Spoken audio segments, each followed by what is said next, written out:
Well, hello everyone. Welcome to the Suspense Squad. And tonight we are fortunate to interview one of our very own, Shannon Redmon. And this is her debut novel, Cave of Secrets. Yay! Shannon, why don't you hold up your book and give us a little bit of the back cover story on it. So this is it. It's called Cave of Secrets. And the back cover says, when Carly Moore finds the body of Zane Westcott's missing sister on her family's ranch, Zane is convinced Carly's brother is the murderer.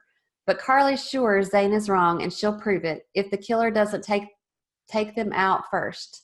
Now they just have to live long enough to uncover the truth and bring a murderer to justice. So, Cave of Secrets. Great book. I have had the privilege of reading this. I was so excited to see this come to life as a little baby book. We're so excited. Or book baby, I guess that's right. Book baby. There you go. So we have in our Suspense Squad asking questions tonight, some of our authors. And so Virginia, why don't you start us? Okay, great. Thank you. Shannon, I'm so excited for you. Thank you. I couldn't have done it without all y'all. You know that, right? It's a great book. I'm so happy for you. Thank you. So my question is for you tonight is, what kind of research did you put into this story? Well, actually, I had to do quite a bit of research. So some of the research I did, the first thing I had to do was research the body and how it decomposed, because I wanted the body, it was a 2-year-old kind of, decaying body that she finds in the opening of the book. And I needed the hair to kind of still be on the body. And so I had to really research to find out, would the hair still be on the body after 2 years? What would be left of that body? Would they still have skin or eyes or whatever? And so I was actually quite surprised to find that the hair and the nails on the body are the last things to decompose, that the first things that go are the skin, the muscle, the eyes, things like that. But the hair and the nails were the last things to go, and they can actually stay on the body for up to 3 years after, if it's in, kind of a nice sheltered place, which she was in a cave, so it was more sheltered than like if it was just out in the open elements and things like that. So I had to research that. I had to research the smoke inhalation effects for the fire scene. There's a fire scene in it, so I had to kind of research that and how Zane would be affected by that, what he would kind of be feeling and going through. And then I had to research bullet wounds, of course. So I always try to make it to where if I don't want to, make the character dead or really severely injured, we always do grazes, right? Bullet wound grazes. It grazed her shoulder, it grazed her leg. I kind of got to looking into that, and I found that like bullet wound grazes are pretty painful, even when they get just grazed. A lot of times they still have to have stitches, or they have to be packed or wound prepared, and they have to watch for infection. It can take up to 10 days for somebody to for those wounds to heal. So that was kind of interesting, because in a lot of books you read, because I was just going to give her a little bullet wound and she's going to be back to normal and the next day, and that wasn't really accurate. Well, that's exciting. Mm-hmm. Yeah. I learned a lot. That's the point where you make sure you put a disclaimer that, you are researching for a book and you're not a crazy person. Things like, how long does it take hair to leave a dead body? Yeah, actually, that's so true. I always worry about the FBI coming and taking me away because of the things that I research. It's like, how do I kill a body? Where do I hide a body? That kind of stuff. So it's always a little unnerving. I'm sure they've got me on their 10 most watch list or something. Mm-hmm. Always start out with, I'm a writer. I'm a writer, yes. Yeah. I don't know if this will make you feel any better, but I remember hearing somebody say at the Writers Police Academy this year, somebody asked about this, are we going to get ourselves put on the FBI watch list if we research this? And the guy said, we have so many things that he says, trust me, you guys, you don't have to worry. They don't have That's good to know. Good to know. Bigger fish than us. Okay.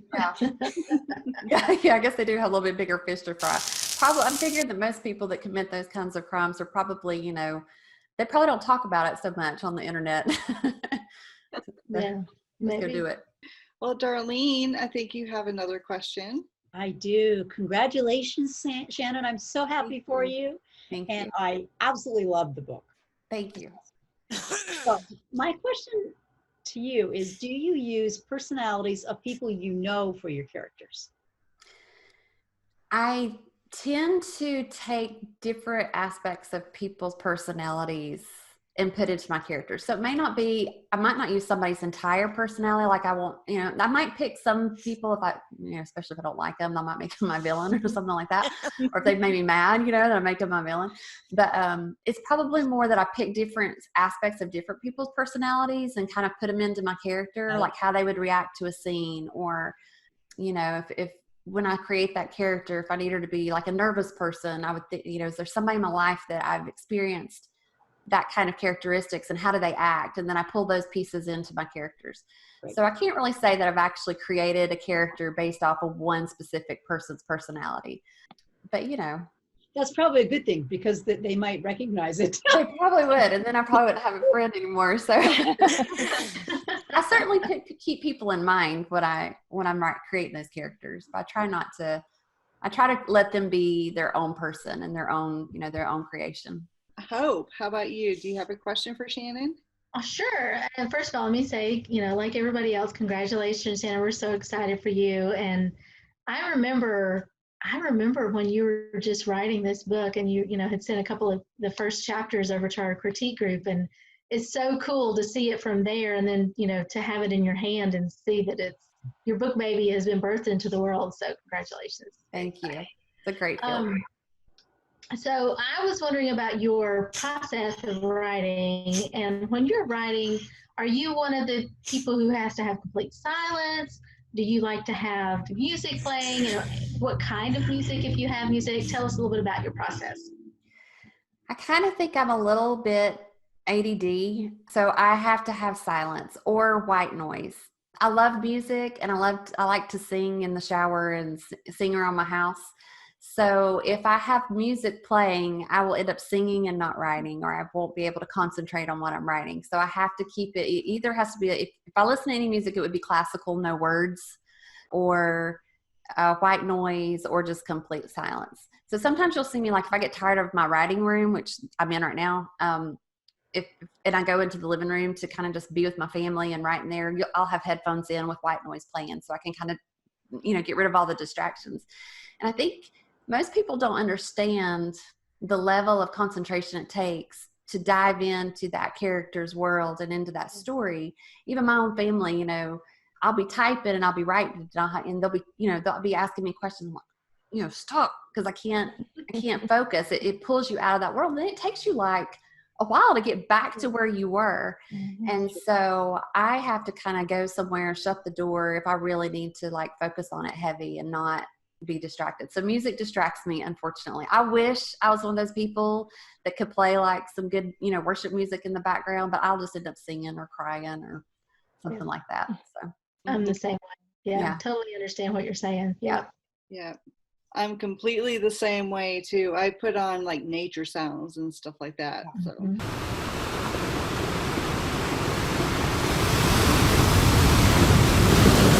Well, the next person I think that has a question would be Dana. Okay. Hey, Shannon, like everybody else, I am super thrilled for you. I actually am in the middle of the book right now, and it is so intense. I'm loving it. Good. I should be done with it by tomorrow. My question for you is, as somebody who had submitted that and been waiting for it, where were you when you got the call saying that they wanted to buy your book, and what was your reaction? I was driving home, and I actually think Tamla had called me, and I missed the call, and I pulled out my phone and I was like, oh my gosh, Tamla called me, because we wait for months to hear, right? So when your agent calls you, it's usually good. It's usually she's got something important to tell you. If you get rejected, you usually get an email. So it's kind of like, it wasn't an email, it was a phone call. So I was a little like, oh my gosh, what's going on? What's she got to tell me? I've been waiting. And so I called her back, and it was late. It was probably like 8 o'clock at night. My son was driving. We were heading home. We were pulling in the driveway, and she's like, I've got good news. And I was like, you know, because when she says that, you know, it's something good. And she told me, and I'm like slapping my son. I'm going, oh my gosh, you know, and he's like, ow, what are you doing?